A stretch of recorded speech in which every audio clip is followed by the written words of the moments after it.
कल के विषय में कोई प्रश्न है?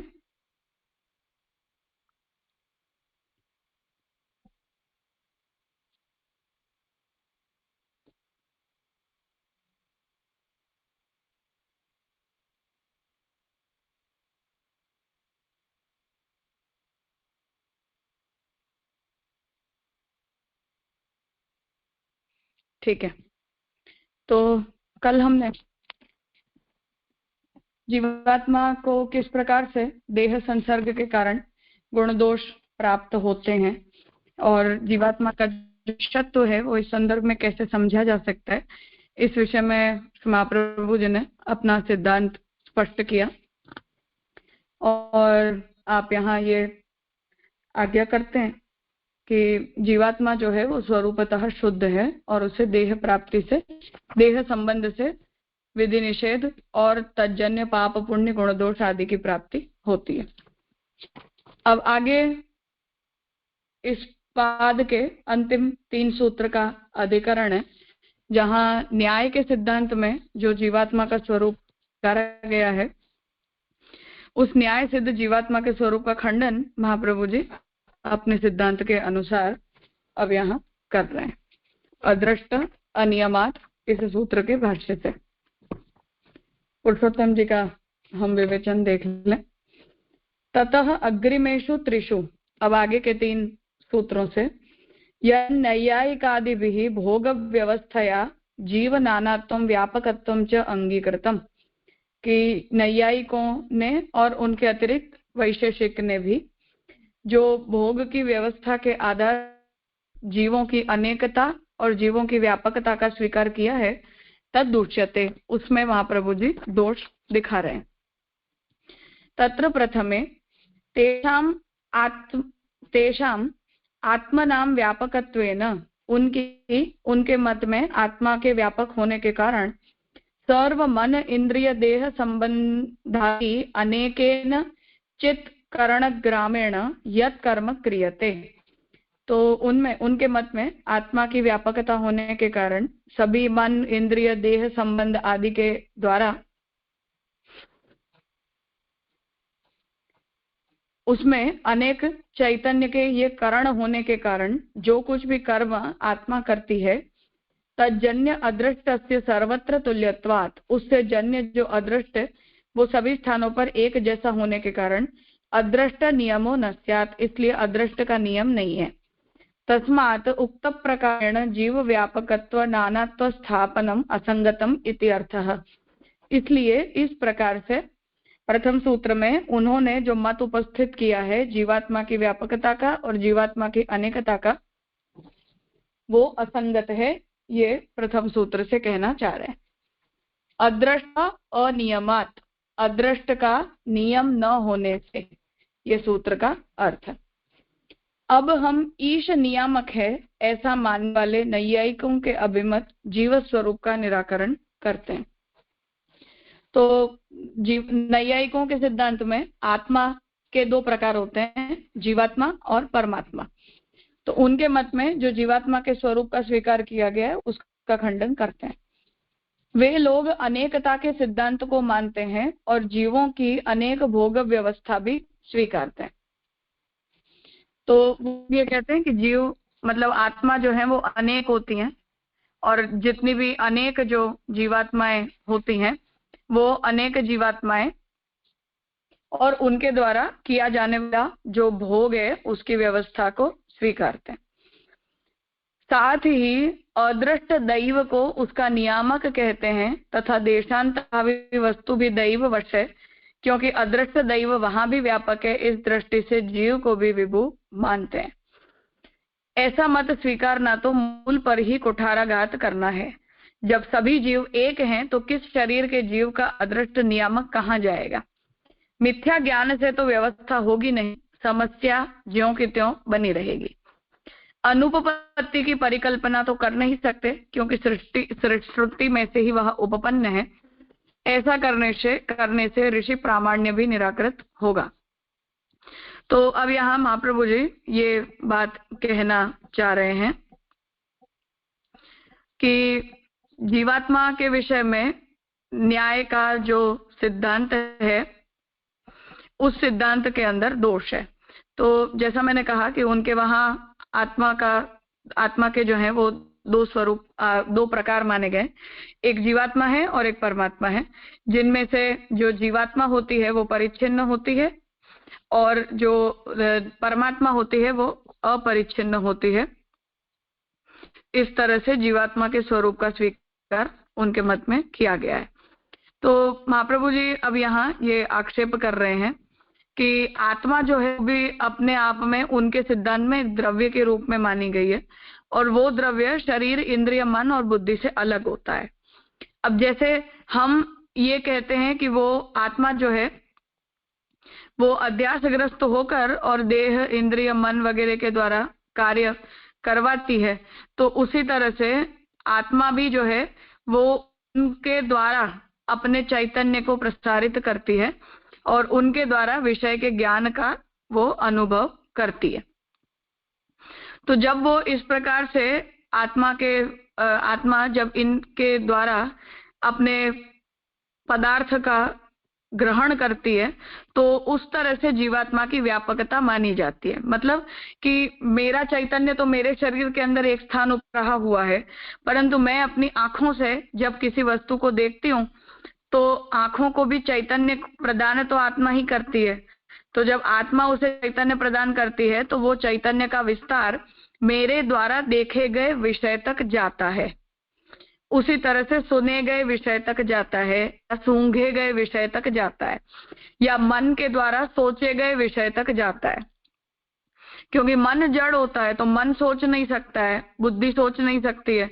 तो अगर मैंने अपने चित्त के अंदर किसी विषय का विचार किया या अपनी बुद्धि से मानो मैं न्यूयॉर्क पहुंच गई, तो जब मैं न्यूयॉर्क पहुंची तब मेरे चैतन्य का विस्तार ही न्यूयॉर्क तक हो गया, ऐसा कहा जा रहा है। क्योंकि उसके बिना तो मेरा जो मन है या मेरी जो बुद्धि है वो न्यूयॉर्क तक जा नहीं सकती है, क्योंकि वो जड़ है। इस तरह से जीवात्मा के व्यापक चैतन्य का स्वीकार जो है वो न्याय मत के अंदर किया गया है।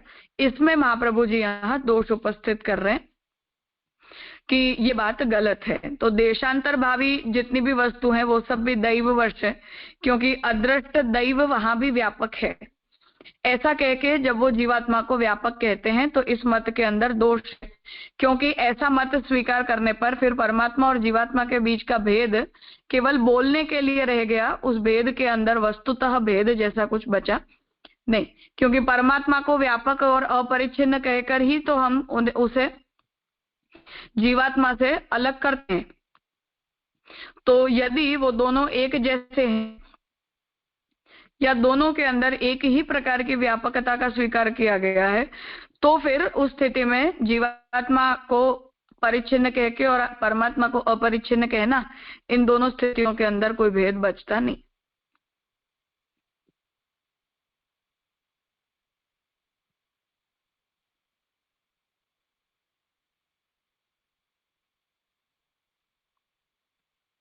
कुछ पूछना है?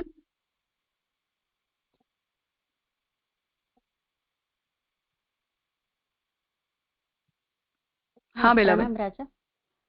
यहाँ पर जो कहा ना, पहले ऐसे कहा कि वे लोग अनेकता के सिद्धांत को मानते हैं और जीवों की अनेक भोग व्यवस्था भी स्वीकारते हैं, और फिर नीचे आया कि जब सभी जीव एक हैं तो किस शरीर के जीव का अदृष्ट नियामक कहा जाएगा। तो फिर ये सभी जीव एक है और फिर अनेकता, ये थोड़ा समझ में नहीं आया राजा।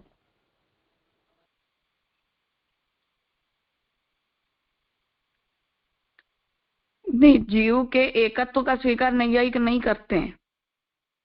वो ये कहते हैं कि मैंने जब मेरे मन के द्वारा किसी विषय का चिंतन किया तो मेरे मन के अंदर तो किसी विषय का चिंतन करने का सामर्थ्य नहीं है, इसलिए मैंने जब मेरे मन के द्वारा चिंतन किया है तो मेरे चैतन्य का ही विस्तार उस विषय तक हुआ है जो विषय मेरे अनुभव गम्य हो पाया है, ये कहना चाह रहे हैं।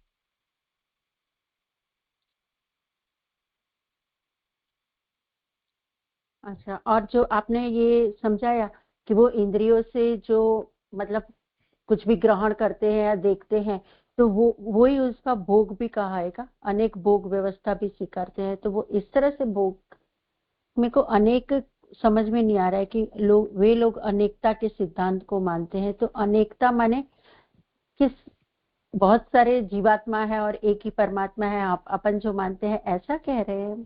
तो थोड़ा मेरे को अभी क्लियर हाँ, नहीं वो हुआ तो एक ही बात है, लेकिन जीवात्मा की जो ये व्यापकता उपकरणों की दृष्टि से, इंस्ट्रूमेंट्स की दृष्टि से बताई गई है, उससे हमें समस्या है, क्योंकि इस स्थिति में जीवात्मा का चैतन्य अणु नहीं रहा ना।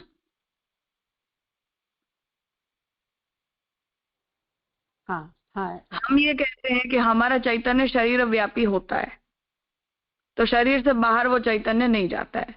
इन उपकरणों को चैतन्य दिया जाता है, तो वो उपकरण तो वो विषय हमारे शरीर तक लेकर आते हैं, और फिर शरीर से हमें, वो शरीर चैतन्यवान होने के कारण हमें किसी भी वस्तु का इंद्रिय, मन, बुद्धि आदि के द्वारा अनुभव होता है।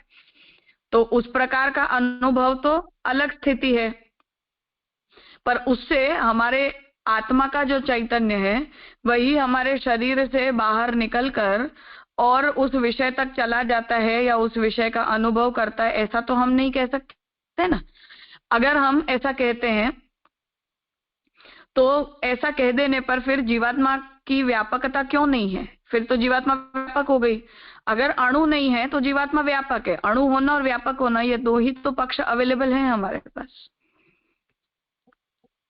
तो अगर जीवात्मा का चैतन्य केवल शरीर व्यापी नहीं है और उपकरणों के द्वारा यदि उसके चैतन्य का विस्तार हमारे शरीर से बाहर भी हो सकता है, तो वो जीवात्मा बाय डिफॉल्ट व्यापक हो गई। अब अगर इस, आप बोल नहीं रहे हो उसे व्यापक, पर व्यापक हो गई। अगर वो व्यापक हो गई तब तो फिर परमात्मा और जीवात्मा के बीच कोई भेद ही नहीं बचा ना, ये कहना चाह रहे। हाँ राजा, अभी समझ में आया। हाँ, प्रणाम राजा। और अदृष्ट का नियामकत्व का मतलब यह है कि मैंने जो भी कर्म किया, वो मेरे द्वारा किया गया कर्म मुझे फलित होता है, तो कौन उसका फल देता है? तो मीमांसक उस बारे में अदृष्ट का सिद्धांत मानते हैं। तो अदृष्ट का मतलब यह है कि कर्म, कौन सा कर्म किसको जनरेट करता है वो हम देख नहीं सकते, और वो लोग ये नहीं कि ईश्वर हमें कर्म का फल देते हैं, इसलिए ईश्वर हमें कर्म का फल देते हैं, ऐसा अगर हम नहीं कहेंगे तो उसका अर्थ ये हो रहा है कि ईश्वर के बिना ही कर्म अपने आप में फल को जनरेट करता है। फिर ये प्रश्न उपस्थित होता है कि अगर कर्म अपने आप ही अपने फल को जनरेट करता है, तो कौन सा फल हमें किस कर्म क्या मिल रहा है ये तो हमें पता नहीं चलता है। कि मुझे आज बुरा हुआ साथ, तो मुझे किस कर्म के फल के रूप में मेरे साथ बुरा हुआ, ये हमें पता नहीं चलता है। क्यों नहीं पता चलता?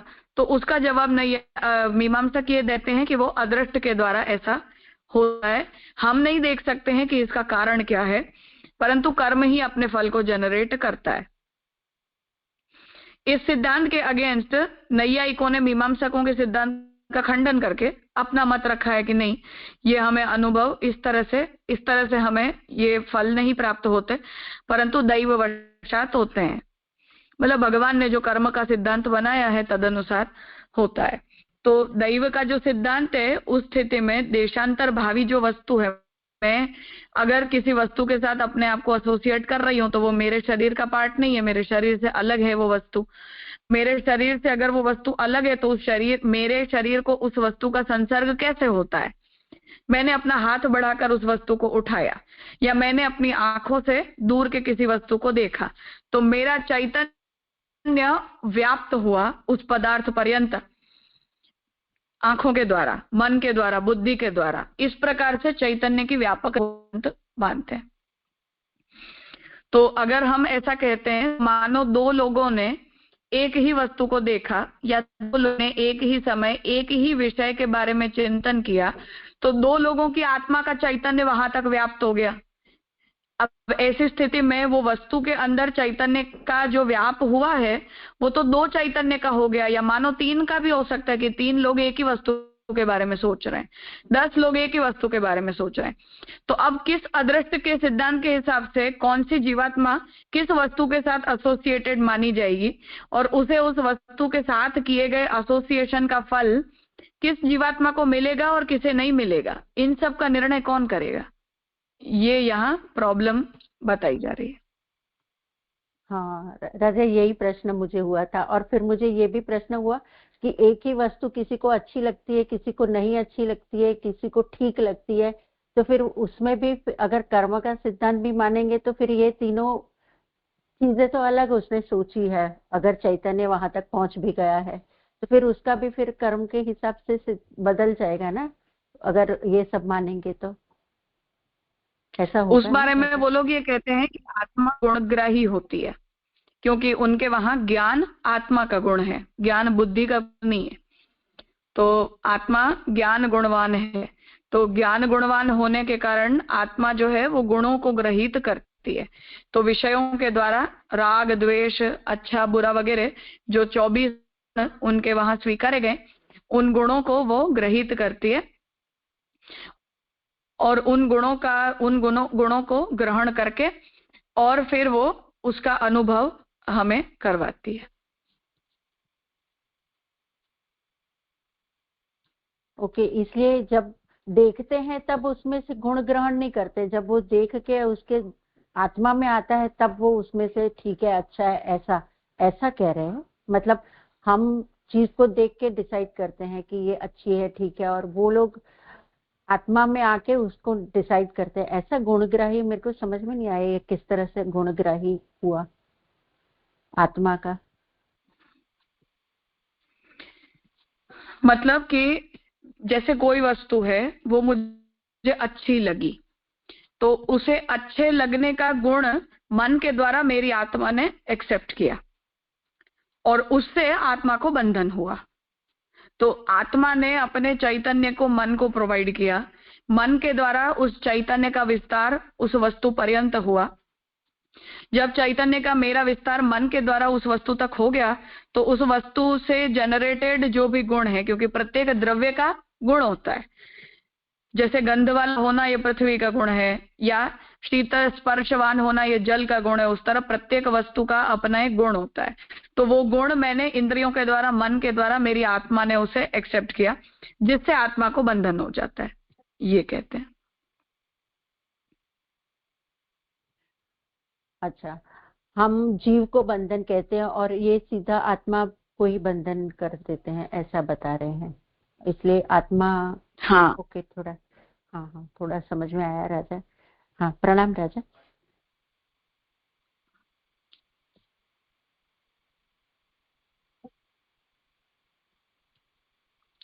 हाँ हेतन भाई।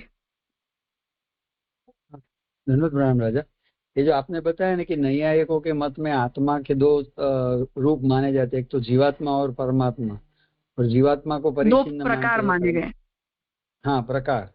तो जीवात्मा को हाँ परिचिन्न और आत्मा और परमात्मा को अपरिचिन्न। तो फिर जो जीवात्मा की व्यापकता उनके जो मिले उपकरणों से मानते हैं, जो विषय तक पहुंचती है और वहां चैतन्य का प्रवेश होता है, तो फिर वो परिचिन्न और व्यापकता में कैसे, क्योंकि दोनों पैराडॉक्स है ना, परिचिन्न है तो व्यापक कैसे, और व्यापक है तो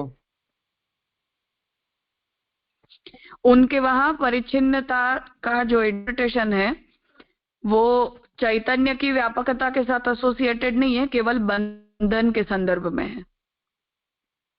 अच्छा, क्योंकि अभी तक जब तक हम, क्योंकि आत्मा भी एक द्रव्य है ना, परमात्मा भी द्रव्य है और जीवात्मा भी द्रव्य है, तो जब तक मैं गुणों को ग्रहण करने की व्यक्ति हूँ और उन गुणों से जन्य सुख दुख वाले भाव मुझे प्राप्त होते हैं, तब तक मेरे ऊपर जो ऑब्लिगेशन है सांसारिक, वही मुझे जो गुणग्राहिता ही परिच्छिन्नता का मतलब है। जब मैं उनसे स्वतंत्र हो जाती हूँ तो मैं अपने आप में मुक्त जीव हूँ, ऐसा सिद्धांत है। क्योंकि द्वैतवादी होने के कारण परमात्मा में आत्मा का सायुज्य तो संभव नहीं है। बराबर। इसलिए मुक्ति क्या होगी जीवात्मा की, कि वो वहां भी प्रक्रिया तो वही है कि हम श्रवण मनन और निरसन करें, किसका? आत्म तत्व का, मतलब आत्मा के चैतन्य तत्व का। तो आत्म तत्व का आप चिंतन करो और उसी आत्म तत्व का चिंतन करने से आपको मोक्ष हो जाएगा। अब जो मोक्ष हो वो सायुज्य तो हो नहीं सकता है, क्योंकि द्वैतवाद का सिद्धांत स्वीकारा गया है। इसलिए उनके वहां दुख के 21 प्रकार माने गए हैं। तो हमारी जो पांच इंद्रियां हैं और मन, उनसे जन्य दुख होता है, तो वो 6 प्रकार हो गए। तन्मात्रा, और तन्मात्रा में रोग द्वेष मोहात्मक दोष, इस तरह से उसके 6 विषय बन गए, करके 12 हो गए। विषय इंद्रियों के संपर्क से होने वाले 6 दुख और होते हैं, जिन्हें विषयानुभव, शरीर सुख और दुख ऐसे डिवाइड किया जाता है। और ये जो दुख है वो स्वभावतः अपने ही आप में बुरा होने के कारण हम जो है वो 21 के 21 प्रकार के दुखों से हमें दूर होना चाहिए। तो द्वेष से होने के कारण मुक्त दुख है, परंतु सुख भी अपने आप में दुख है, क्योंकि वो सुख दुख में कल्मिनेट हो जाता है। इस तरह से उसके 19 प्रकार और उससे जनक भाव से 21 प्रकार ऐसे करके, और उसे 21 प्रकार के दुख जीवात्मा को बंधनकारी होते हैं जब वो अपने चैतन्य को इन इंद्रियों में व्याप्त करता है, और उनकी व्याप्ति से वो विषयों में व्याप्त होता है। तो जब वो अपने चैतन्य को इंद्रियों में से और इंद्रिय के संसर्ग से जन्य विषयों में से उनकी व्याप्ति को रोक देता है, तब उसके द्वारा चित्त शोधन होता है। और वो चित्त शोधन होता है न्याय सिद्धांत में जो पदार्थों का तत्व ज्ञान बताया गया है उसके द्वारा। और फिर धीरे धीरे उससे जब हम अपनी आत्मा को एक स्वतंत्र द्रव्य के रूप में पहचान लेते हैं, तो स्वतंत्र द्रव्य बुद्धि होना ही मुक्ति है। ये सिद्धांत है।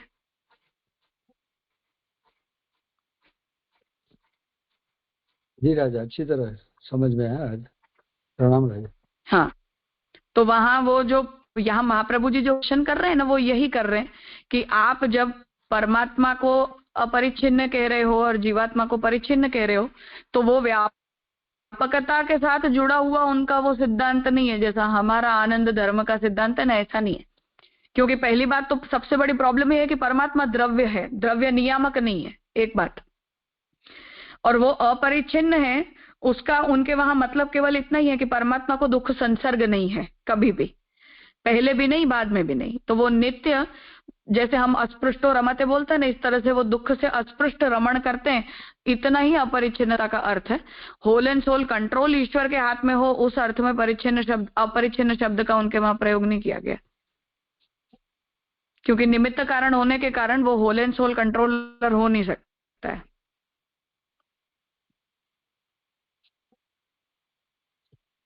जी राजा, एकदम क्लियर है।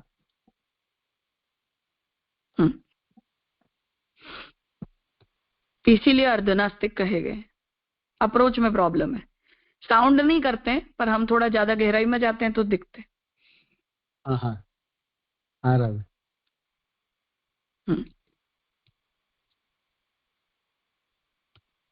हाँ राशि भाई। हाँ राजा, धन्यवाद राजा। खाली आपने समझा, सब समझा, लेकिन खाली 3 कंक्लूड तो उनके वहाँ परमात्मा का रोल खाली जो यहाँ पे आया कि वहाँ पे जैसे अदृष्ट है और यहाँ दैव फल देता है, तो उतना ही रोल हुआ उनके वहाँ परमात्मा का। हाँ बस उतना ही। अच्छा, और दूसरा राजा, जो आपने चैतन्य का एक्सटेंशन बोला ना कि मन से कल्पना करते हैं वहां तक वो चैतन्य का एक्सटेंशन समझते हैं, तो वो तो राजा मतलब हम जनरली चैतन्य का एक्सटेंशन ये समझते हैं कि जो चीज अपने कंट्रोल में है, तो मन से अगर कहीं पे पहुंच गया, जैसे आपने उदाहरण दिया कि अमेरिका या कहीं पे पहुंच गया, तो उसका कुछ कंट्रोल तो नहीं है ना। मतलब वहां वो चीज कैसी होगी, जो मन ने उसने सोचा वैसा ही दिखेगा, रियलिटी तो क्या है वो पहचान नहीं पाएगा। क्योंकि तो वो चैतन्य का जो एक्सटेंशन है, और तन्मात्रा भी हम गिनते हैं कि तन्मात्रा और इंद्रियों का जो ग्रहण है उससे विषय हमको स्पष्ट होता है अपनी, अगर वैदिक फिलोसॉफी में हम समझे तो फिर आपने तन्मात्रा से भी उनका दुख का, तो उसको कैसे समझे? मतलब ये थोड़ा कंफ्यूजिंग हो गया मेरे लिए। वो ये कहते हैं कि मुझे मानो मिथ्या ज्ञान, जैसे सपना है फॉर एग्जाम्पल, सपना वास्तविक स्थिति नहीं है, ये हम भी जानते हैं, पर सपना मिथ्या अनुभूति होने के बावजूद भी तज्जन्य चिंता, उद्वेग, सुख दुख वगैरह हमारे अंदर देखे जाते हैं कि नहीं देखे जाते हैं? तो द्रव्य के सत्य होने से ही उसका प्रभाव हमारे ऊपर पड़ेगा ऐसा नहीं है।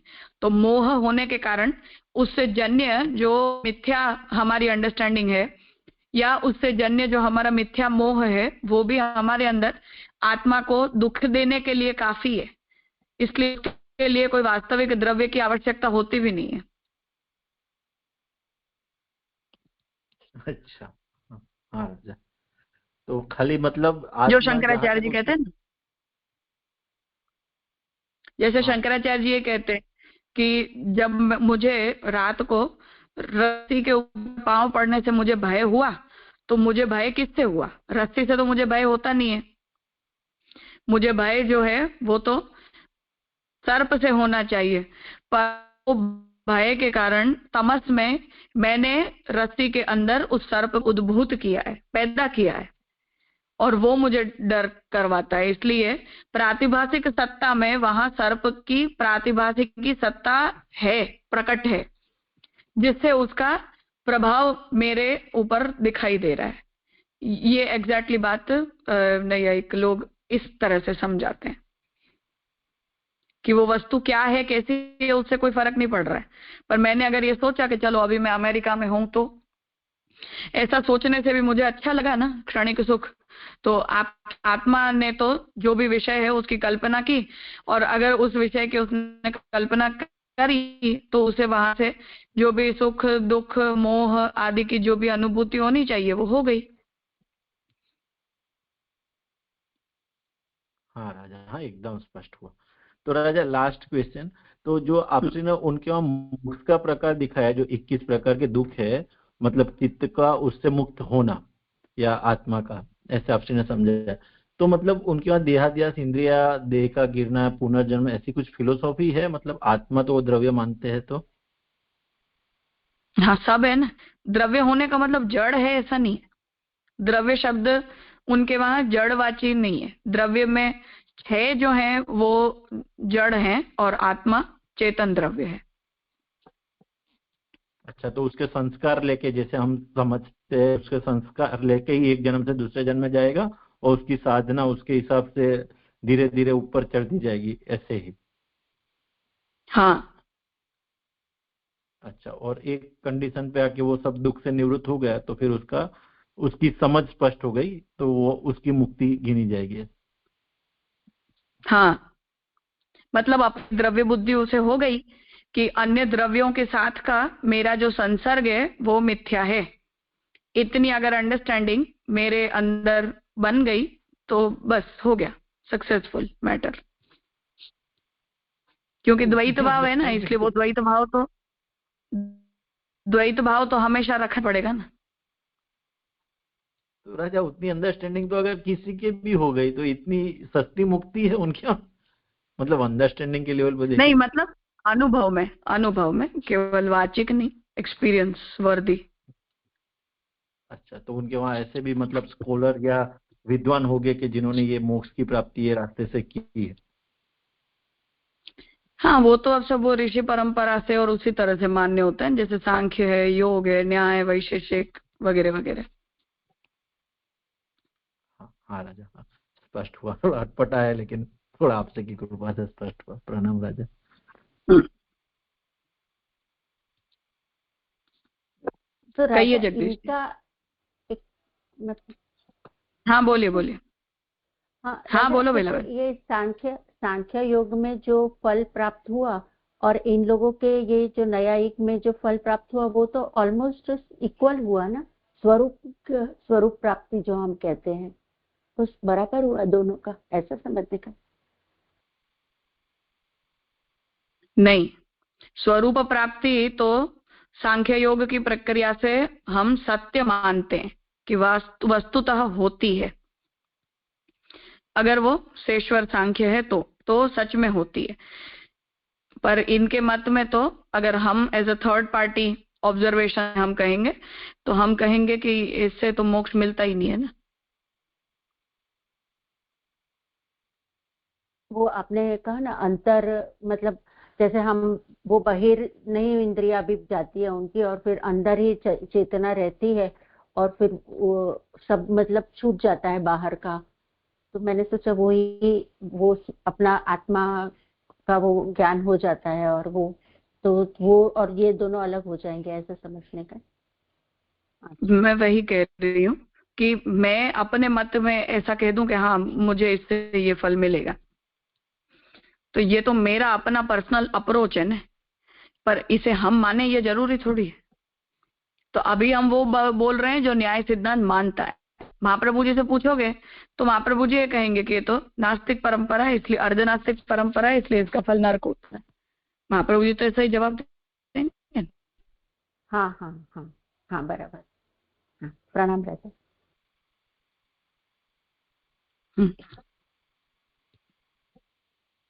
हाँ, दंडवत प्रणाम राजा। कहिए जगदीश। जी जो हाँ जी जी लास्ट में जो कहा ना कि अनुपपत्ति की परिकल्पना तो कर नहीं सकते क्योंकि श्रुति से ही वो उत्पन्न है और ऐसा करने से ऋषि प्रामाण्य भी निराकृत होगा, तो ये किस संदर्भ में ये बात आई?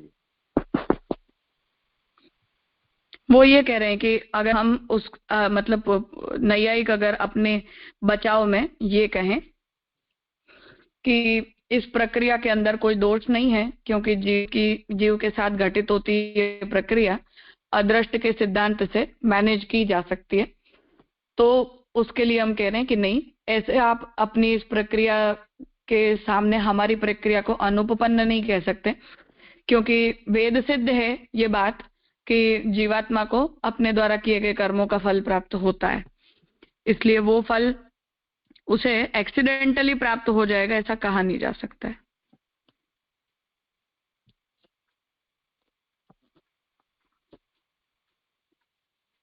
तो जी वहाँ अदृष्ट से फल एक्सीडेंटली आ रहा है क्या? मतलब क्योंकि जैसे आपने बताया कि कोई कर्म पहले किया और पता नहीं कब फल देगा, तो वो एक्सीडेंटली ऐसा मान रहे हैं मतलब? हाँ, प्रभु की नियामक नहीं अदृष्ट मान रहे हैं मतलब? नहीं मानते।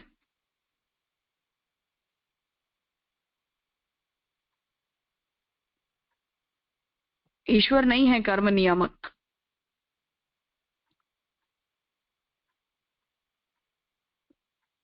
तो ईश्वर का काम केवल निमित्त कारण का है जब उत्पत्ति हो रही है तब? हाँ बस। तो मोक्ष भी स्वतः साधन से ही है जैसा कि आपने पूरी प्रक्रिया बताई, तो और उसमें भी परमात्मा का कोई रोल नहीं, और मोक्ष हो गया तो वो एक तरह से आत्मा जो है वो उस स्थिति में स्थित हो गई है जहाँ वो मतलब उससे रहित हो गई है द्रव्य की बुद्धि। हाँ, द्रव्य संसर्ग रहित होना, बस इतना ही मोक्ष का मतलब है, मतलब मोह टूट जाना जीवात्मा का।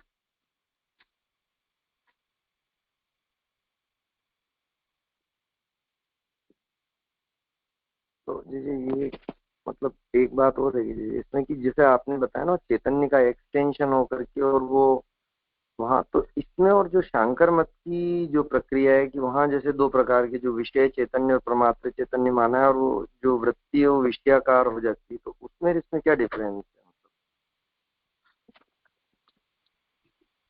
नहीं, वहां तो मिथ्या हो जाती है ना, नैयायिकों के सिद्धांत में तो सत्य होती है।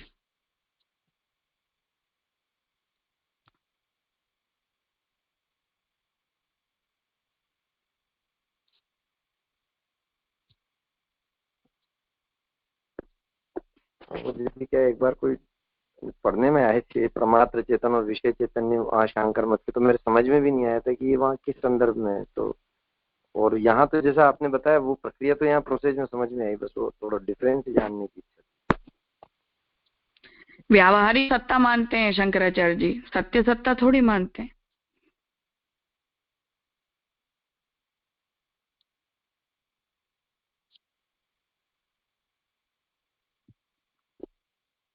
हाँ वो तो बराबर है, वहाँ वो सत्ता तो मिथ्या ही है, यहाँ पे वो सत्ता रियल है मतलब। हाँ, क्योंकि न्याय के मत में तो वो सत्य सत्ता है ना, सत्ता का मिथ्यात्व नैयायिकों का मत नहीं। शंकराचार्य जी तो केवल उस व्यावहारिक सत्ता की अनुभूति मात्र मानते हैं।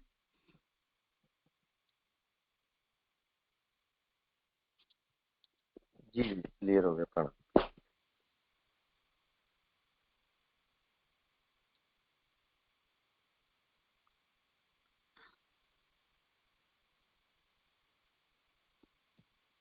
ठीक है, आगे का सूत्र देखें। अभिसंध्यादिषु अपि च एवं ततः द्वितीये विलक्षण मनः संयोगेन पूर्वोक्तम सर्वम साधयन्ति। तो वो लोग अपनी बात को समझाने ये करते हैं कि विलक्षण रूप से हमारे मन का संयोग होता है, ऐसा कह के वो लोग पिछले सूत्र में कही गई अपनी बात को एस्टैब्लिश करते हैं। तद दूष्यते, उसमें दोष बता रहे हैं। तत्र दृष्ट अदृष्ट कारण कलाप सामान्ये एकस्यैव वैलक्षण्यम् न अन्यस्य इति अत्र हेतोः वक्तुम् अशक्यत्वात् इति बाधितम्। तो महाप्रभु जी यहाँ ये बात कह रहे हैं कि तत्र मतलब इस स्थिति में दृष्ट अदृष्ट कारण कलाप सामान्य, कि कुछ दृष्ट कारण होते हैं प्रत्येक घटना के, कुछ अदृष्ट कारण होते हैं।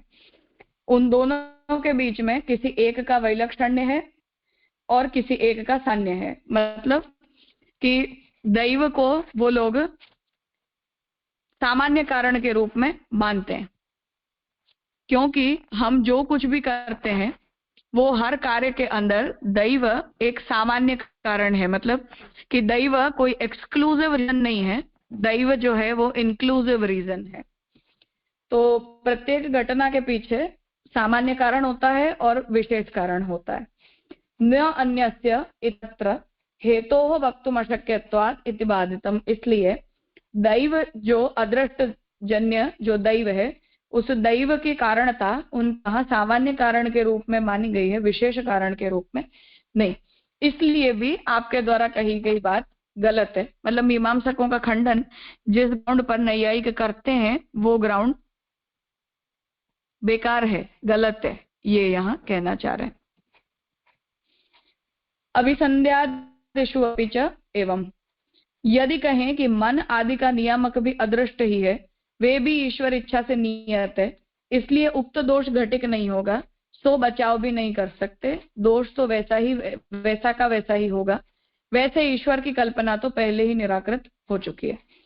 तो अभिसंध्यादिषु अपि च एवं मतलब कि मन का अभिसंधान करवाने में, मन को कोई भी विषय के साथ जुड़वाने में कौन रिस्पॉन्सिबल है? तो अगर ऐसा हम कहेंगे तो उसमें ये कहा जा रहा है कि ये जो कारणता का विचार है, वो कारणता का विचार नैयायिकों के मत में दोषित है। तात्पर्य यह है कि अगर हम ये पूछते हैं उनसे कि दो लोगों का मन एक ही वस्तु के साथ जुड़ गया, तो अब दो लोगों का मन जुड़ गया तो दो लोगों के मन के द्वारा उनका चैतन्य भी तो जुड़, तो अगर उनका चैतन्य दो वस्तु के साथ एसोसिएट हो गया है तो उस स्थिति में हम नैयायिक अपनी तरफ से ये जवाब देंगे कि नहीं, ईश्वर ही लोगों के मन को भी प्रेरित करता है। जैसे हम वर्ण से कहते हैं कि किस जीव को किस कर्म के साथ जोड़ा जाए, किस जीव को किस कर्म में प्रवृत्ति करवाई जाए, वगैरह वगैरह। तो इस विषय में भी अब कोई एक्सीडेंटल कॉज की आवश्यकता नहीं है, ये भी भगवान की इच्छा से होगा कि भगवान ही इस विषय का निर्णय करेंगे कि किस जीव के मन को किस वस्तु के साथ जोड़ना है। तो उसका यहाँ जवाब दे रहे हैं कि नहीं, ऐसा करने से भी ये प्रॉब्लम सॉल्व नहीं होगी, वहां भी यही दोष घटित होगा।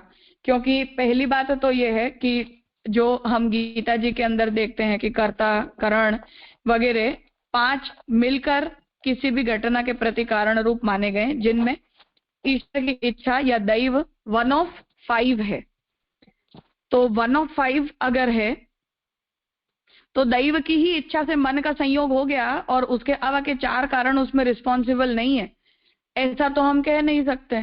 तो अगर दैव 1 of 5 एलिमेंट्स है, 5 में से कोई एक ही एलिमेंट है जो इस घटना के प्रति रिस्पॉन्सिबल है, तो भी उसकी एक्सीडेंटलिटी को आप अवॉइड नहीं कर सकते हो, क्योंकि उसके 4 के अलावा के जो एलिमेंट है वो ईश्वर के द्वारा नियंत्रित नहीं है। इसलिए नैयायिकों का जो ये बचाव है वो भी गलत है, ये बात यहाँ कहना चाह रहे हैं।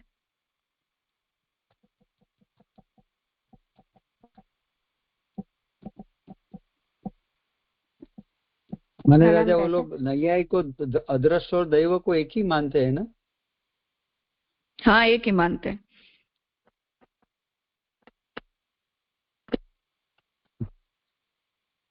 और फिर अपने केस में अपन अदृश्य नहीं मानते, तो फिर दैव को कौन सा भगवद इच्छा और क्या प्रारब्ध कर्म में लेंगे?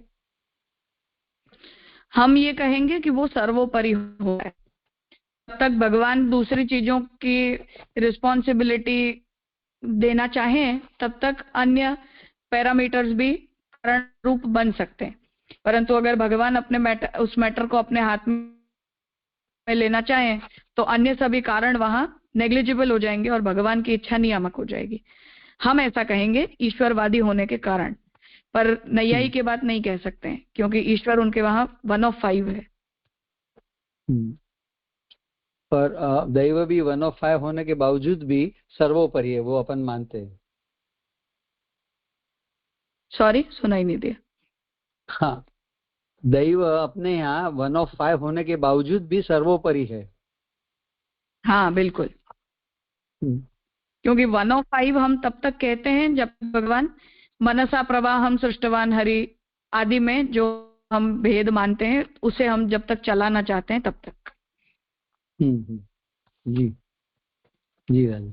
जैसा हम सब चरित्रों के अंदर देखते हैं कि अर्जुन की प्रतिज्ञा अधूरी रह रही थी तो ठाकुर जी ने सूर्य छुपा दिया, या गीता का उपदेश करना था, काल को रोक दिया।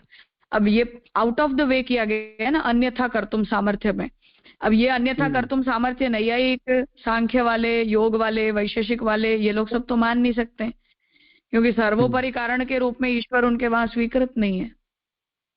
जी राजा, इसलिए ये समस्या है। सही बात। प्रणाम राजा। जो हमने ये ऊपर देखा कि परमात्मा निमित्त कारण है, तो ये जो यहाँ जो कहा कि मन को विषय से जोड़ने में, तो वो ही निमित्त कारण हुआ, ऐसा समझने का? हाँ, क्योंकि उपादान नहीं हुआ ना, वो निमित्त ही कहलाएगा। हाँ हाँ हाँ, कुम्हार की जैसे। हाँ।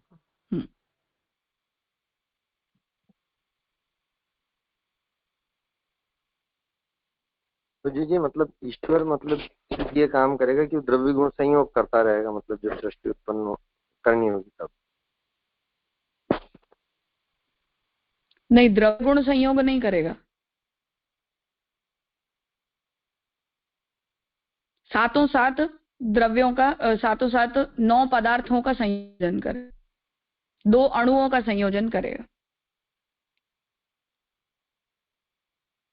उसके बाद अपने आप हो जाएगा।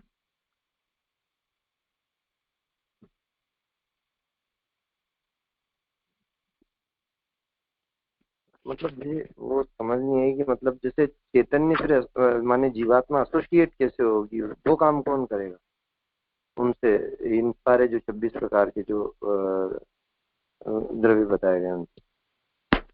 वो तो स्वाभाविक रूप से आकर्षित होगी ना, जो प्रकृति पुरुष के सिद्धांत में सांख्य योग वाले मानते हैं उस तरह।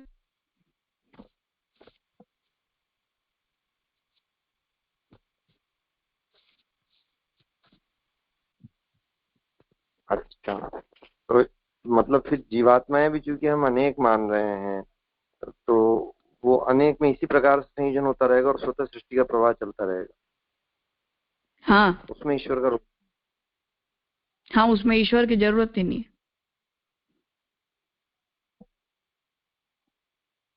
जी जी जी। देख लेते हैं आगे सूत्र।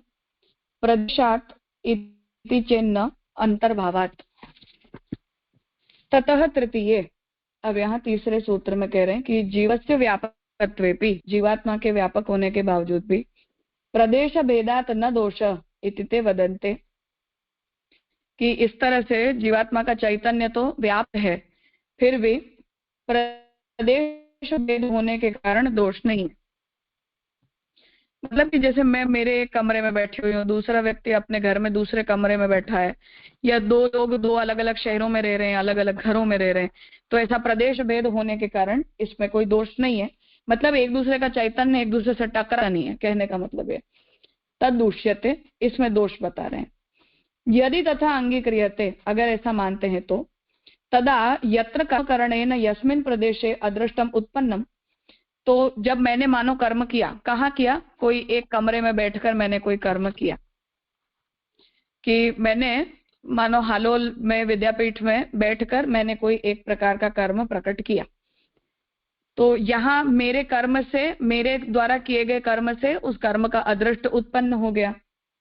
तस्य प्रदेशस्य देशांतरे अभावात् तत्र उत्पन्नानां वस्तूनां भोगो न स्यात्। अब मानो मैंने अपने मन में कोई दूसरी वस्तु की कल्पना की, या मानो कहीं दूर सड़क के ऊपर से कोई आवाज आ रही है, मेरे कान में जा रही है। अब मेरे कान में वो आवाज जा रही है और मुझे सुनाई भी दे रही है। न्याय के सिद्धांत के हिसाब से मेरे कर्ण द्वार, मतलब मेरी तन्मात्रा द्वारा, शब्द तन्मात्रा के द्वारा मेरे चैतन्य का व्याप विद्यापीठ के एरिया से बाहर निकलकर उस हाईवे तक गया जिस हाईवे से मुझे आवाज सुनाई दे रही है। तो अब अगर प्रदेश भेद के कारण हम चैतन्य भेद मान रहे हैं तो ये नहीं हो सकता है। तो तस्य प्रदेशस्य मतलब उसी प्रदेश का, जिस प्रदेश में मैंने कर्म किए, तो मुझे फल कहाँ मिला कि मानो मैंने यहाँ विद्यापीठ में बैठकर और आज मैंने कोई गलत काम किया, मुझे फल उसका यही विद्यापीठ में बैठकर मिलेगा, ऐसा तो कुछ नियत नहीं है। तो मुझे मानो मैं कोई दूसरे शहर में गई और मैंने कोई पाप कर्म किया, उसके बदले मुझे ठोकर लग गई, मैं गिर गई या मुझे कुछ हो गया, तो अब मुझे उसका जो भी फल प्राप्त हुआ है वो तो मुझे हालोल में ही, विद्यापीठ में ही, मेरे ही कमरे में बैठकर मिलेगा, ऐसा तो नहीं है। मेरा अदृष्ट तो व्याप्त हो गया उस कर्म से, जन्य जो अदृष्ट है वो। तो मुझे मानो कर्म मैंने हालोल में किया और उसका फल मुझे मांडवी में मिला, तो वो अदृष्ट अगर हालोल में पैदा हुआ है तो वो मांडवी कैसे जाएगा? और अगर वो मांडवी में मुझे फल दे सकता है तो मेरे कर्म से जन्य अदृष्ट मुझे कहीं भी फल दे सकता है, तो उस स्थिति में अदृष्ट भी व्यापक हुआ और व्यापक होने के कारण उसका कर्म भी व्यापक हुआ।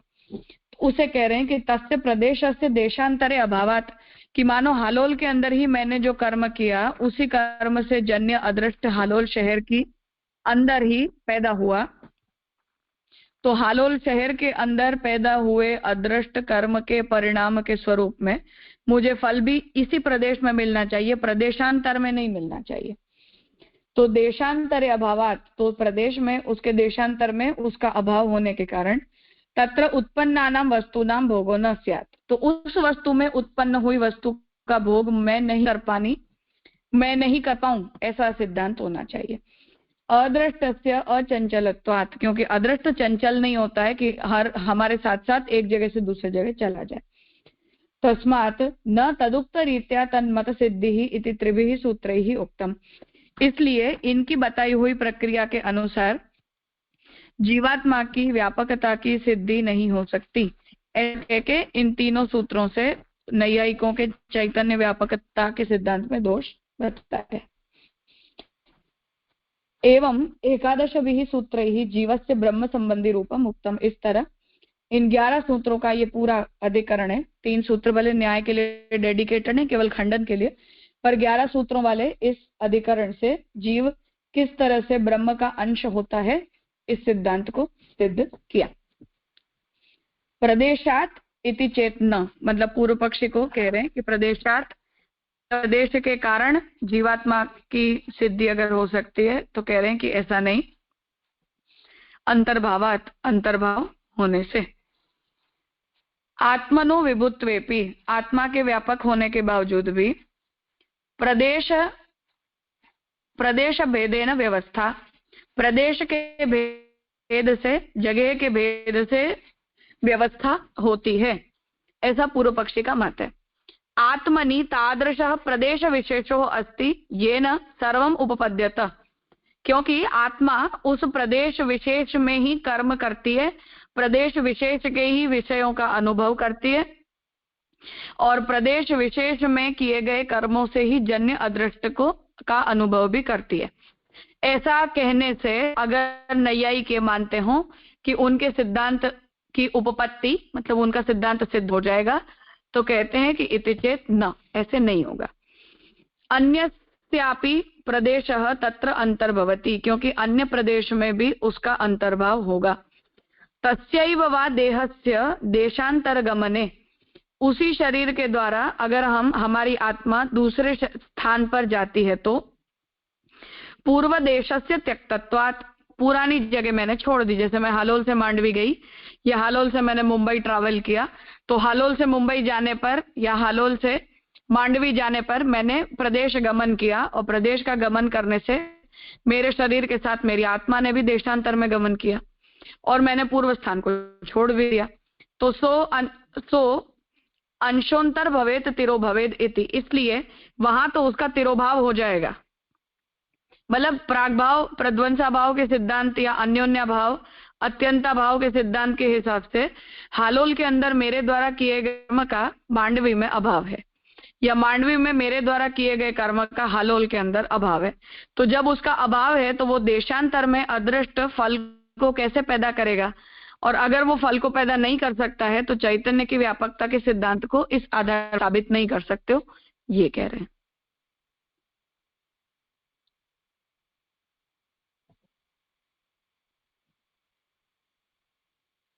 राजा, लेकिन देशांतर में फल तो वो प्रकट कर ही रहे हैं ना। जैसे आपसे कुछ आज्ञा की कि मांडवी में हमने कुछ गलत काम किया तो हालोल में हमको कुछ उसका फल मिल सकता है, मतलब ठोकर लगी ऐसा कुछ, तो उसका फल तो देशांतर में एक्सटेंड हुआ ही ना।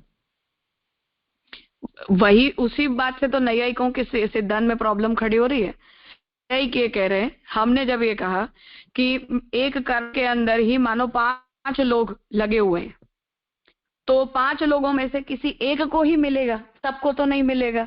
पर एसोसिएशन तो मेरा उस विषय के साथ 5 लोगों का चैतन्य अलग अलग मन के उपकरणों से एक ही वस्तु के साथ एसोसिएटेड है। अब हम पांचों जो भी कर्म कर रहे हैं वो सभी कर्मों के अंदर जितने भी 5 एलिमेंट्स हैं इंक्लूडिंग दैव वो रिस्पॉन्सिबल हैं। अब उनमें दैव तो एकमात्र एक कारण है, उसके अलावा के भी 4 हैं, जिस वजह से चैतन्य की व्यापकता के सिद्धांत में एक ही कर्म से जन्य संसर्ग में 5 लोगों के कर्मों का संसर्ग हो रहा है, 5 चैतन्यों का संसर्ग हो रहा है। तो अब उनमें से किसे क्या मिलेगा इसकी व्यवस्था कौन करेगा, इस बारे में दैव का रीजन आप दे नहीं सकते हो, क्योंकि दैव तो 1 ऑफ 5 एलिमेंट है। तो उसका जवाब उन्होंने ये कहा कि प्रदेश भेद से आप कर दो, कि मैं यहाँ बैठकर न्यूयॉर्क का चिंतन कर रही हूँ, आप सूरत बैठकर न्यूयॉर्क का चिंतन कर रहे हो, या हितेन भाई मुंबई में बैठकर न्यूयॉर्क का चिंतन कर रहे हैं।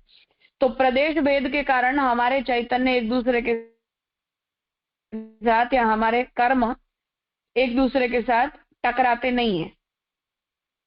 तो हम उसका ये जवाब दे रहे हैं कि ऐसी स्थिति में प्रदेश भेद अगर रीजन है, तो मानो मैं आज सूरत ट्रैवल करती हूँ तो मुझे हालोल में किए गए कर्म का फल सूरत में जाकर मिल सकता है कि नहीं मिल सकता?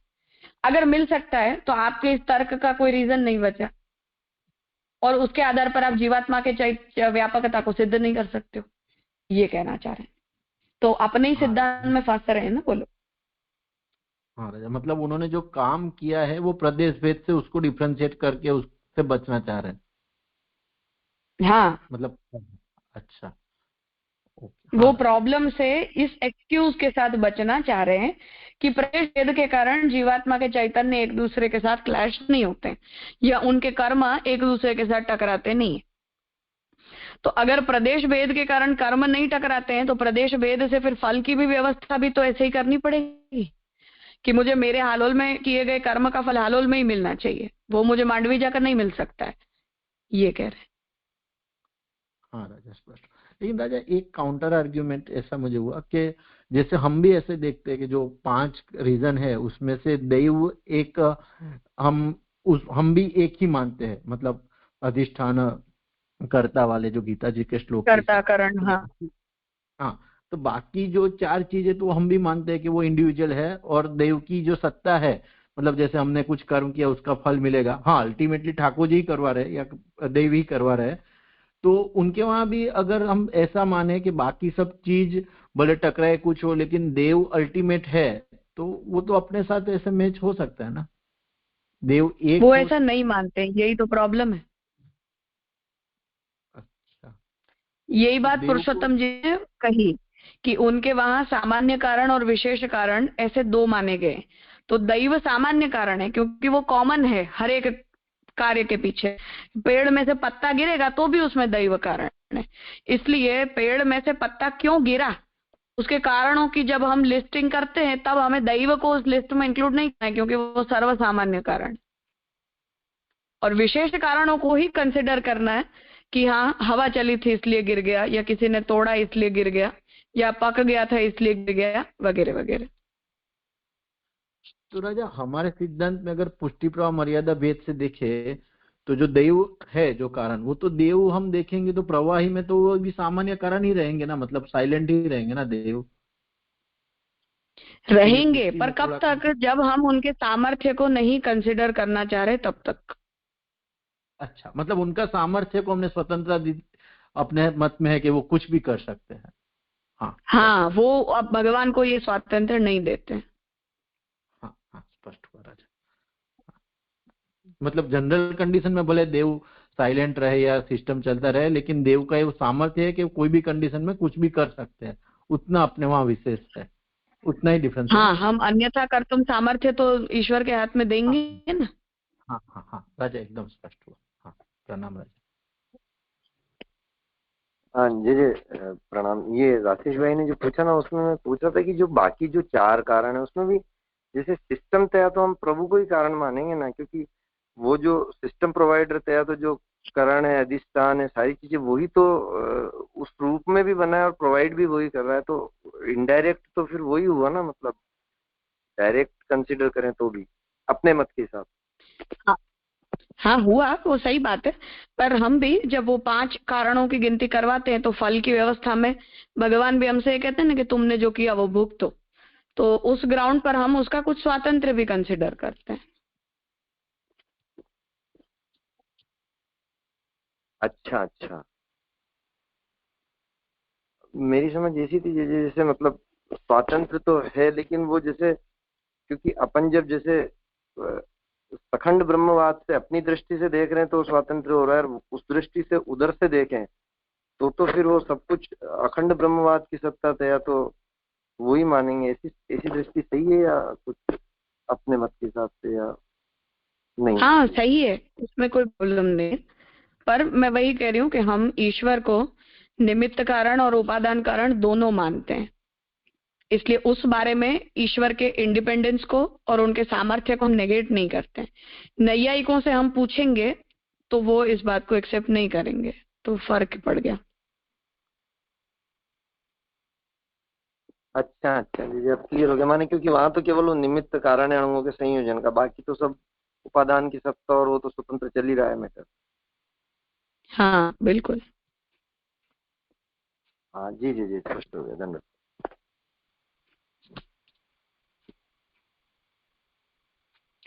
ठीक है, तो यहाँ द्वितीय अध्याय का तृतीय पाद संपन्न होता है। मैं एक रेफरेंस दे रही हूँ केवल कि आप लोग तर्क संग्रह में जो डिस्क्रिप्शन है वहां द्रव्य के विभाग में आत्मा, परमात्मा, बंध और मोक्ष, इसकी व्यवस्था के विषय में जो निरूपण है उसे एक बार देख लीजिएगा कल तक। मूल में से ही देख लेना, टीका की आवश्यकता नहीं है, पर केवल मूल में से उतना देख लेना। फिर इस बारे में अगर कुछ और चर्चा के लिए होगा तो हम कल करेंगे, अन्यथा चतुर्थ पाद शुरू करेंगे। आज यहाँ रखते हैं।